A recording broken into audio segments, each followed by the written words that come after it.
Entonces, las servidumbres reales o prediales tienen también, por supuesto, como les estaba diciendo, sus características, su división. Ya hemos visto, por supuesto, que la servidumbre predial va a consistir, suponiendo dos predios pertenecientes a distintos dueños, en una ventaja que uno obtiene del otro, o también, por supuesto, en una carga que uno soporta en favor de otro. Entonces, de esto podemos deducir que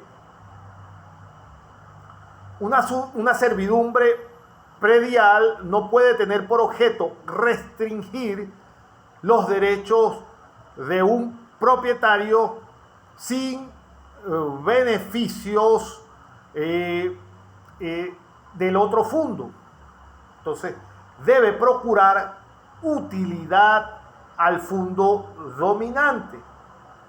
No hay servidumbre cuando se autoriza al propietario del inmueble o de un inmueble a pasear, cazar o recoger los frutos del fundo vecino, porque esto no beneficia al otro fundo.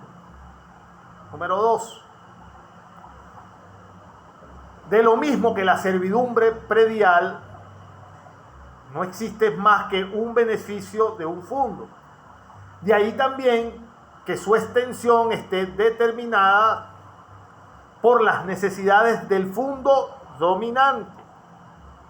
Entonces, si es una servidumbre de sacar, por ejemplo, arena, se sacará toda la arena necesaria para los trabajos que se hagan en el fundo, pero no se podrá sacar arena para venderla o utilizarla en otro sitio, por ejemplo.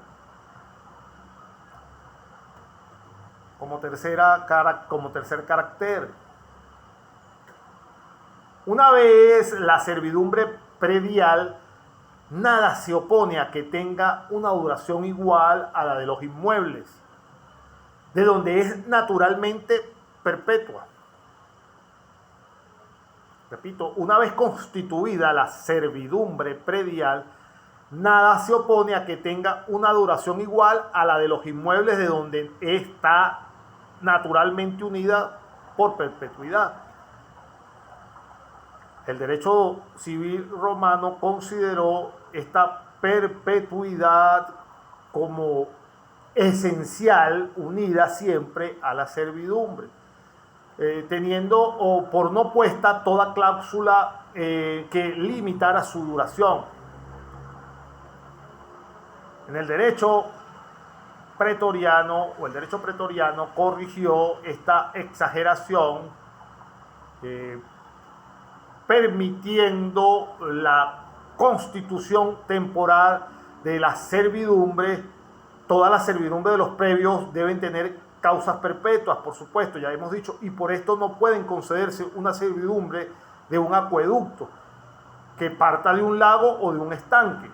Entonces, la servidumbre pues supone una causa perpetua, exige en el fundo sirviente una cualidad de tipo natural y que sea de tipo permanente, que permita su ejercicio final o completamente definido con el tiempo.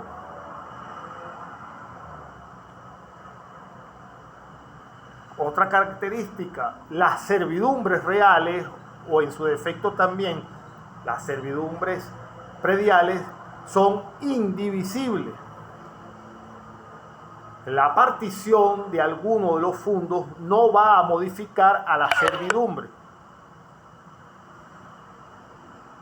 de manera tal que una vez establecida la servidumbre, no se presta a extinción parcial de la misma. No existe la extinción parcial. ¿Por qué no existe? Porque la dejaría subsistir solamente en beneficio o carga de una parte indivisa. Debe permanecer de manera intacta. La indivisibilidad de la servidumbre no se opone a que se reglamente, por supuesto, su uso, sobre qué partes del fondo sirviente se ejercerá, qué día se va a ejercer la servidumbre, a qué hora y toda esa estipulación. Eso sí, no está prohibido en cuanto al establecimiento de la servidumbre. Las servidumbres reales y prediales se dividen en servidumbres también, se subdividen, perdón, en servidumbres rurales y urbanas, siendo la naturaleza del fondo dominante la que va a determinar, que la determinaría o que va a determinar el carácter de dicho fondo, si va a ser rural o qué denominación va a tener. Va a ser el fondo dominante. Entonces se va a llamar o se va a denominar fondo rural a toda la propiedad que no esté construida, cualquiera que sea su ubicación, y fondo urbano al que está construido, sencillo. Entonces la servidumbre rural será entonces aquella que va a pertenecer a un terreno donde ya no hay ningún tipo de construcción, y la urbana va a ser aquella que va a pertenecer a una construcción sin distinguir ni siquiera cuál es la naturaleza del fondo sirviente. En cuanto a las servidumbres prediales y rurales, se dice también que son discontinuas porque no se ejercitan en todo momento y van a consistir en, o van a requerir para su utilización un hecho. ¿Y cuáles serían los principales hechos para la utilización de las servidumbres prediales?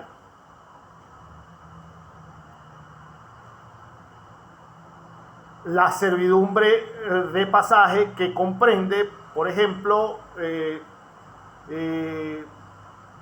las que pueden ser utilizadas para el paso tanto de a pie o de caballo o de conducción del ganado, las que van a comprender y que van a permitir el pasaje de carruaje y el conducir de las bestias. De igual manera, las que van a comprender las vías anteriores e inclusive las que van a incluir caminos anchos y sobre todo las que van a ser utilizadas o que van a ser servidumbres de tipo de acueducto o derecho de llevar aguas a través de los fondos sirvientes. La servidumbre de sacar agua para las necesidades del fondo dominante. Es decir, hay una gran serie de características que se utilizaban y se detallan dentro de la bibliografía de cómo era el uso de la servidumbre dentro de la estructura organizativa normativa de Roma, de acuerdo, por supuesto, a las costumbres de la época. Otras servidumbres que dan derecho a extraer del fondo los materiales de la época. Eran los materiales usados de esa época, la arena, la piedra, la cal, pero siempre dentro de las necesidades, como les dije, del fondo dominante. Entonces las servidumbres prediales urbanas son continuas. Recuérdense que las rurales habíamos dicho que son discontinuas. ¿Por qué? Acuérdense que le habíamos dicho que son discontinuas porque no se ejercitan en todo momento, se van a ejercitar de acuerdo al uso que se le dan.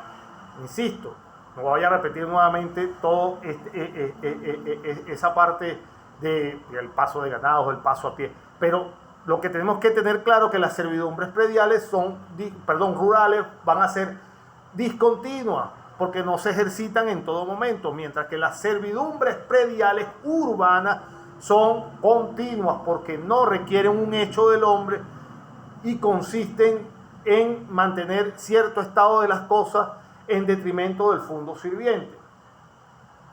Es decir, en impedir que el fondo sirviente se hagan ciertas obras que redunden en perjuicio del fondo dominante.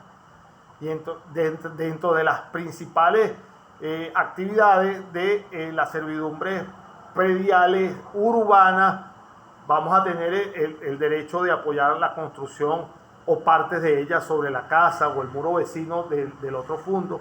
estas servidumbres van a presentarse como una característica de que obligan al propietario del fondo sirviente a mantener, ¿qué cosa? A mantener siempre en buenas condiciones el apoyo de no dañar la construcción dominante, a menos que se prefiere entonces abandonar la propiedad por la carga impuesta a la otra persona del otro fondo. También, por supuesto, el derecho de descansar, por supuesto, vigas y muros del otro lado, es decir, servirse siempre del fondo semejante. Ahora, si ustedes me preguntan a mí, ajá, ¿y por qué los romanos, si me hacen esa pregunta, ajá, pero ¿y por qué los romanos crean esta figura tan rara si hay un fondo que no puede ser atendido por su propietario original? ¿Por qué entonces no utilizan otra figura? ¿Por qué no se expropian? ¿Por qué, me explico, no se toma como utilidad pública? Yo tendría que ser honesto y decirle, no lo sé, porque esta figura es la que ellos utilizaron para hacerse o tener derecho sobre lo que ellos denominan la cosa ajena. Porque no es la primera vez que me preguntan eso. Ay, pero ¿y por qué eso? ¿Por qué se explica eso en nuestra materia?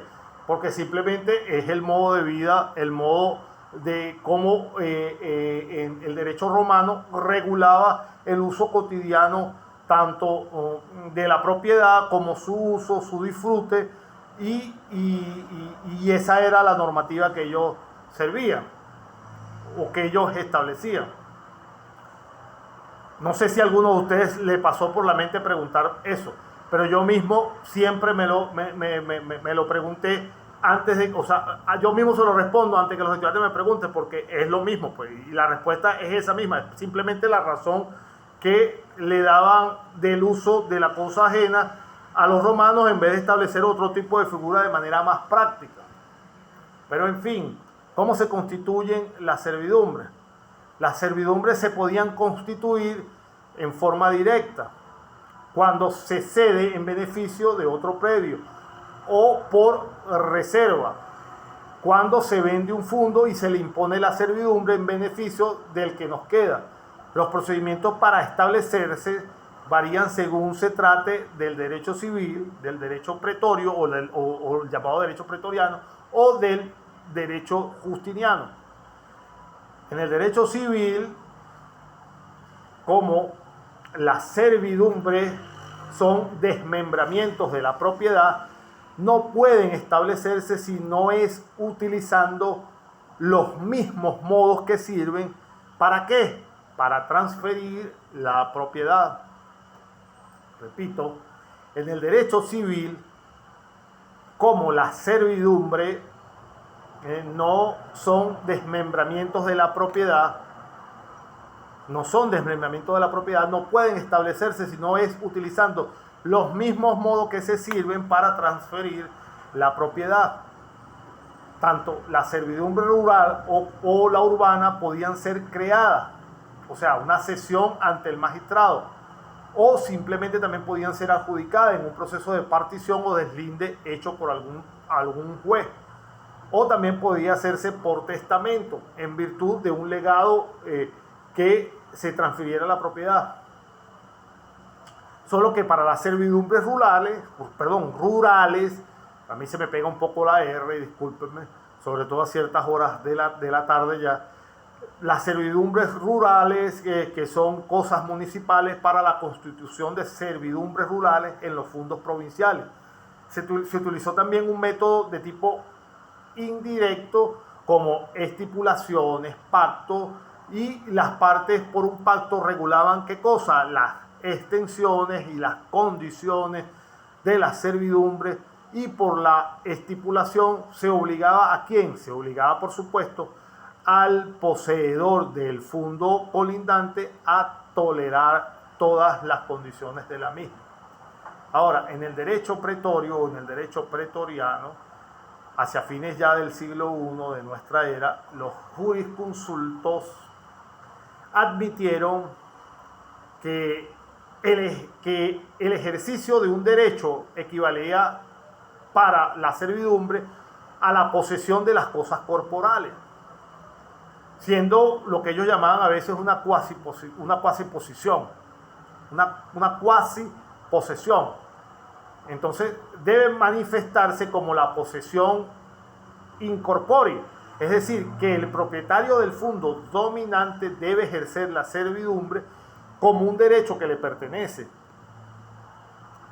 Una vez que se reconoció a la servidumbre como susceptible de ser cuasi posesión, he aquí las consecuencias a las que se llegó después de esa evolución en el derecho pretoriano. Pudieron en adelante, después que se reconoció la cuasi posesión, pudieron establecerse que se reputara hecha cuando el propietario del fondo dominante iba a comenzar a ejercerla con la voluntad del propietario del fondo sirviente. Entonces, no se excluyó nunca la posibilidad de una reserva de la servidumbre, pues tal cláusula de ineficacia en el derecho civil pudo ser fácilmente ejecutada con la ayuda de ¿qué? De una cuasi tradición, que es decir, es como se denomina en español una cuasi entrega o una remisión. Entonces, la servidumbre que no había sido constituida por el dueño se iba a adquirir incontestablemente por un ejercicio prolongado a través del tiempo. Entonces, en los anteriores casos de la servidumbre no está reconocida por el derecho civil, pero la protege el pretor por medio de ¿qué? Por medio de interdicto cuasi posesorio y después dando al propietario del fondo dominante una excepción y aún así una acción confesoria que le fuera útil. Y en cuanto al derecho de Justiniano, es idéntico como en otras ocasiones. La tarea de Justiniano va a consistir siempre en podar todo lo envejecido, en darle mejor forma al derecho, es decir, en fundir todo lo que estaba viejo, todas las normas que para su criterio quedaban en desuso. Entonces, como siempre, ya conocemos de sobra en la materia, que Justiniano fue ese gran ecuménico, si se puede así decirlo, que englobó la gran mayoría de las leyes aplicadas dentro de Roma. Entonces su tarea, como siempre, la de fundir en todo lo que había de viviente en las dos legislaciones. Él agarró el fundamento del derecho civil, el fundamento de la ley pretoria, para la servidumbre como para la propiedad. Entonces ya en el derecho justiniano ya no hay mancipado, lo que se conocía como el mancipado inturi cesio. Entonces se establecieron también entonces por lo que se conoció por la quasi tradición, y se establecieron lo que se denominaron como las remisiones y las reservas. ¿Para qué? Con todo esto, para inclusive aumentar o establecer los plazos de posesión de 10 años entre presentes y 20 años entre ausentes. Esa fue una de las características que estableció. Y también por adjudicación, por legado y cualquiera que sea la forma que empleaba el testador. Es decir, insisto, fusionó tanto el derecho del pretor como el derecho civil.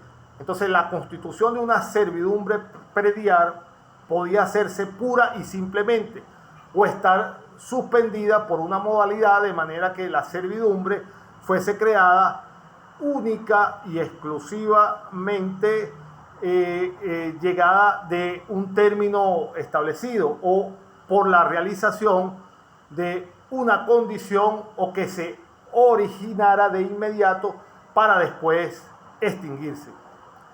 Estos efectos, por supuesto, no podían conseguirse utilizando la figura esta de la mancipatio, por el carácter categórico de las mismas fórmulas. A esto llegamos entonces a la extinción de las servidumbres. Las servidumbres reales o prediales podían extinguirse por renuncia, en primer momento, que para que se operara debía ser hecha voluntariamente. Cuando se hacía el abandono de la servidumbre solo por una convención, esta por supuesto no se extinguía, pero el pretor daba al demandado la excepción de dolo o de pacto concertado. También se extinguía con autorización del propietario del fundo dominante. Se hacían actos contrarios a la servidumbre. También se extinguía por la confusión o la reunión de dos fundos en un mismo propietario, por la regla anterior que habíamos mencionado hace unos 35 minutos adelante, que la servidumbre no podía caer sobre un mismo propietario, o sea, con el mismo dueño del fondo, y no podía ser el mismo dueño de la misma servidumbre. ¿Por qué? Por el hecho de que no había servidumbre sobre la cosa propia. También se extinguía la servidumbre por el no uso de 2 años en la época clásica. Y luego bajo Justiniano, recuérdense, hace 2-3 minutos hablamos de el lapso o el plazo que se creó en el derecho de Justiniano, de 10 y de 20 años. Una servidumbre rural se extingue por el no uso cuando no es ejercida, contándose el plazo desde la última vez que se ejerció. La urbana se extingue haciendo entonces un acto contrario a ella, y este acto debe prolongarse el plazo requerido para que el fondo consolide su libertad.